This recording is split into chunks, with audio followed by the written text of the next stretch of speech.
बिस्मिल्लाहिर्रहमानिर्रहीम अस्सलाम वालेकुम नाज़रीन। मैं हूं आपका मेजबान दानिश अंसारी और आप देख रहे हैं मेरा YouTube channel Danish Ansari official. नाज़रीन, आज हम जिस शख्सियत से बात करने वाले हैं वो किसी तारुफ के मुताबिक नहीं, पाकिस्तानी अमेरिकन एस्ट्रोलॉजर मलिक महबूब साहब। अस्सलाम वालेकुम मलिक साहब, कैसे हैं आप?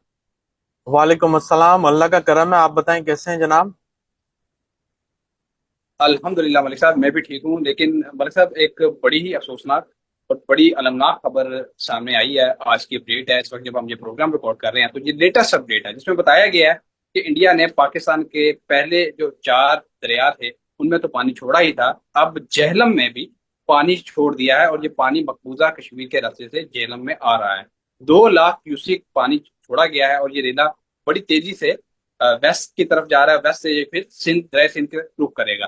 तो सर, इसके अलावा पंजाब में भी सैलाब से तबाही की खौफनाक दास्तानें जो हैं वो रकम हो रही हैं। 280 देहात इस वक्त ज़ेरे आब आ चुके हैं। इसके अलावा 30 से जायद अमवात बताई जा रही हैं जो इस वक्त पंजाब में हो चुकी हैं। लेकिन दूसरी तरफ इंडिया में भी बड़ी पैमाने पर तबाही मच गई है। बड़े बड़े इलाके जो हैं वो ज़ेरे आब आ चुके हैं। लेकिन वहां पे एक अच्छी बात यह है कि सिर्फ इस वक्त तक 100 हलाकतें रिकॉर्ड की गई हैं। 1.5 अरब आबादी का मुल्क है जिसमें सिर्फ 100 हलाकतें रिकॉर्ड की गई हैं। अच्छी बात है, चाहे इंसान उस तरफ रहते हो चाहे इस तरफ रहते हो, जी। हलाकतें तो बुरी चीज ही होती हैं।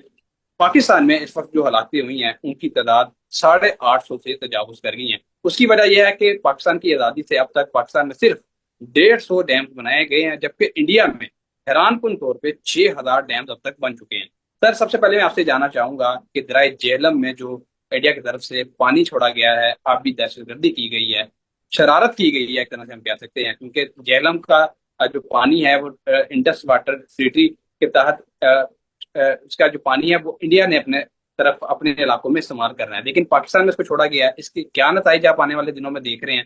काइंडली हमारे साथ शेयर कीजिए। देखें, नताइज तो अच्छे नहीं आने।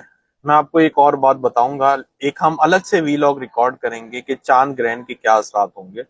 लेकिन जो कि हम लोग एक अभी ऐसे डेंजरस फेज में हैं जो कि 15 सितंबर को जाके फिनिश होगा। ये 15 सितंबर से जो इसकी शिद्दत है इसमें कमी आती हुई दिखेगी। लेकिन एक बात मैं बता दूं, जब तक हम नवंबर से नहीं क्रॉस करेंगे, नवंबर के आगे नहीं बढ़ते, तब तक ये खतरा मंडला रहा है पानी का। उसकी वजह मैंने अभी आपको समझाई है। बहुत से वीलॉग में बताता रहता हूँ कि सैटर्न जिस साइन में ट्रांजिट कर रहा है वो वाटरी साइन है। प्लस जुपिटर जिस नक्षत्र में आया है वो भी उसका अपना ही है। तो होल एंड सोल पानी का जो एक एलिमेंट है बहुत हाइपर एक्टिव हुआ होगा। अगर आप देखें, इंडिया में भी जो तबाही मच रही है वो पानी से मच रही है। पाकिस्तान में भी जो मसले मसाइल हो रहे हैं वो पानी से ही हो रहे हैं। अनफॉर्चुनेटली है, लेकिन आने वाले दिनों में एक बात मैं आपको बिल्कुल 200% बता दूं कि इंडिया ये शरारत की वजह से एक नया महाज खोल रहा है। इस बात को मैंने आपके बहुत से वीलॉग में बताया था कि खुदा ना खास्ता बारिशों के बीच में अगर इन्होंने आबी जारियत की तो हमारे लिए बहुत मसला बनेगा। और आप देख लें, मैं इसीलिए बोलता हूं कि हमें रॉन्ग वर्डिंग या नेगेटिव इन्फ्लुएंस नहीं शेयर करना चाहिए। मैं नहीं कह रहा हूं मेरे कहने से हुआ है, लेकिन मैं ये भी नहीं कहूंगा कि हमारे ना कहने से हो सकता है। लेकिन जितना हो सकता है हमें प्रिकॉशंस लेनी चाहिए। तो इंडिया ने वही हरकत की जो मुझे डर था कि अगर हमारे इस हालात में इंडिया ने आबी जारियत भी कर दी तो हमारे लिए बहुत मसला हो जाएगा। मसला तो अवाम का हुआ, जिसका मैं आपको बहुत बहुत बहुत दफा जिक्र कर चुका हूं। अब जो आने वाला टाइम है उसमें क्या होगा मैं आपको बताता हूँ। होगा ये कि पॉसिबली पॉसिबली ये जो जा रहा है ये सिंध को इफेक्ट करेगा। सिंध जो है हमारे साउथ के डायरेक्शन में आता है। और आप देख रहे हैं बैक एंड फोर्थ, कभी नॉर्थ डिस्टर्ब होता है कभी साउथ डिस्टर्ब होता है, नॉर्थ साउथ। तो जो सिंध का एरिया है अब वो डिस्टर्बेंस के जोन में जाने वाला है। अब आप ये बोलेंगे ये टोटल इसका सोल्यूशन क्या है। जिस वक्त ये सारा सिस्टम आके सेंटर पे रुकेगा तब ये चीजों का इख्तिताम हो जाएगा, जो कि मुझे बड़ी उम्मीद है कि ये सेंटर में आते आते सितंबर की 15 हो जाएगी। लेकिन जो टाइम हमें पहली से 15 गुजारनी होगी ये भी मुश्किल होने वाला है। स्पेसिफिकली जो हमें चांद ग्रहण मिल रहा है ये वाटर के अंदर मजीद मजीद शिद्दत इख्तियार करवाएगा। अल्लाह रहम करे, अल्लाह करे ऐसा ना हो। क्योंकि हमारे बोलने से तो कुछ नहीं होता, लेकिन अल्लाह ताला सुनने वाला है। अगर हम सारे मिल के दुआ करें और अल्लाह से मगफरत मांगे तो मुझे बड़ी उम्मीद है कि हम इन चीजों से बच सकते हैं। क्योंकि सितारे सियारे जो भी आप कहते हैं, ये सब एक ही पावर के कंट्रोल में है, विच इज सुप्रीम पावर, अल्लाह ताला। अगर हम उनसे मांगेंगे, इंशाल्लाह मुझे बड़ी उम्मीद है कि हम इनसे बच सकते हैं। बट अनफॉर्चुनेटली मेरे पास 15 सितंबर से पहले कोई अच्छी न्यूज नहीं है। इंशाल्लाह बिल्कुल हमारी अल्लाह से दुआ भी है और सबसे गुजारिश भी है देखने वालों से कि खुदा से अल्लाह से दुआ करें कि जो पाकिस्तान में, खासतौर पे पाकिस्तान में और हमसाय ममालिक में जो मामला चल रहे हैं वो ठीक हो जाएं। इसके अलावा सर एक बड़ी इंपॉर्टेंट खबर है और अपडेट भी है, वो ये है कि पाकिस्तान में जो मानसून का नोवा स्पेल है वो बड़े जोर शोर से जारी है। इस वक्त लाहौर में जिस वक्त हम ये प्रोग्राम रिकॉर्ड कर रहे हैं, बारिशों का ऐसा सिलसिला शुरू हुआ है कि सुबह से लेकर रात तक मुसलसल बारिश हो जा रही है। एक तरफ इंडिया ने पाकिस्तान में पानी छोड़ दिया है, दूसरी तरफ मानसून का सिलसिला भी जारी है। सर ये मानसून का जो ये सिलसिला है, नोवा स्पेल है, क्या ये आखिरी स्पेल होगा या इसके बाद भी कोई स्पेल आ सकता है? और ये कितना खतरनाक हो सकता है पाकिस्तान के लिए, खुदा ना खास्ता। देखिए, सितंबर इटसेल्फ नंबर 9, ये साल नंबर 9 में जो है एक तरह से बहुत पावर एग्रेसिव ये चीजें बढ़ती हुई दिखेंगी आपको। सितंबर का महीना इंशाल्लाह, मुझे बड़ी उम्मीद है और अल्लाह ताला से दुआ भी है कि इस महीने में हम इन चीजों से बाहर निकलें। लेकिन ये स्पेल के बाद और भी स्पेल आते हुए मुझे नजर आ रहे हैं। अल्लाह करे ऐसा ना हो।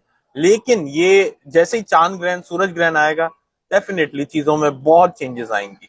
तो मैं 15 तारीख तक तो जरूर बोलूंगा कि अल्लाह करे उससे पहले हम लोग इन चीजों से निकल जाएं, लेकिन 15 से पहले मुझे लगता नहीं है।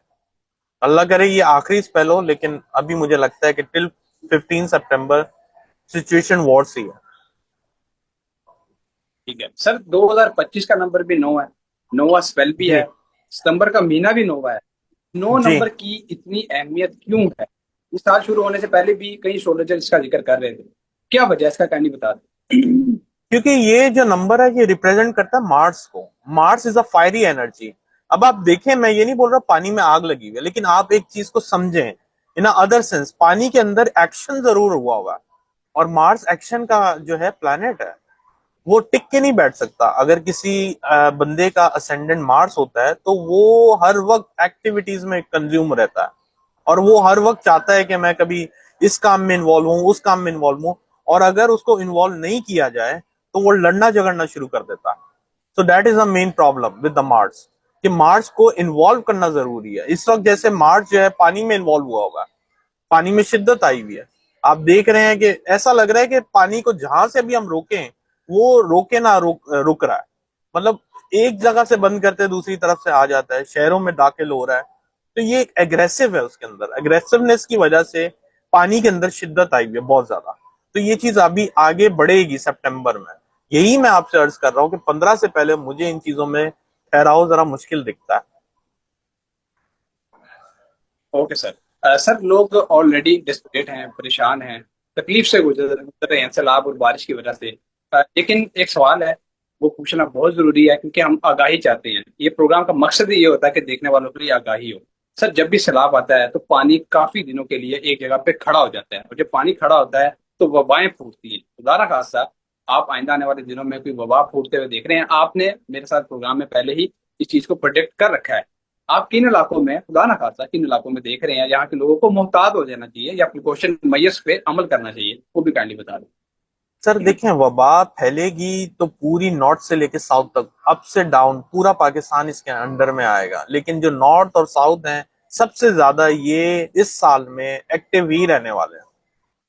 चाहे वो किसी भी मामले में हो, खुदा ना खासा जंग हो जाए तब भी ये एक्टिव हैं, हमले हो जाएं तब भी ये एक्टिव हैं, बारिशें सैलाब हो जाएं तब भी ये एक्टिव हैं।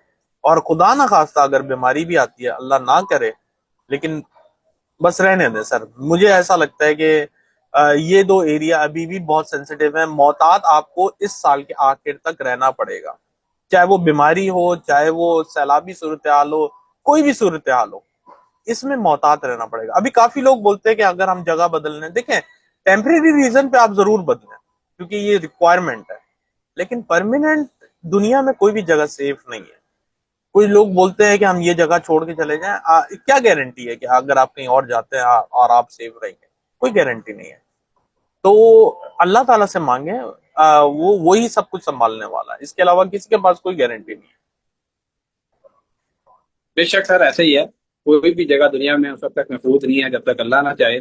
प्रोग्राम जी। का इख्तिताम इस उम्मीद के साथ करेंगे कि हर आइंदा आने वाला दिन जो है वो पाकिस्तान के लिए, दुनिया के लिए, हमारे हमसाय ममालिक के लिए अच्छा हो। अगली वीडियो तक के लिए मुझे और मलिक महबूब साहब को इजाजत दीजिए।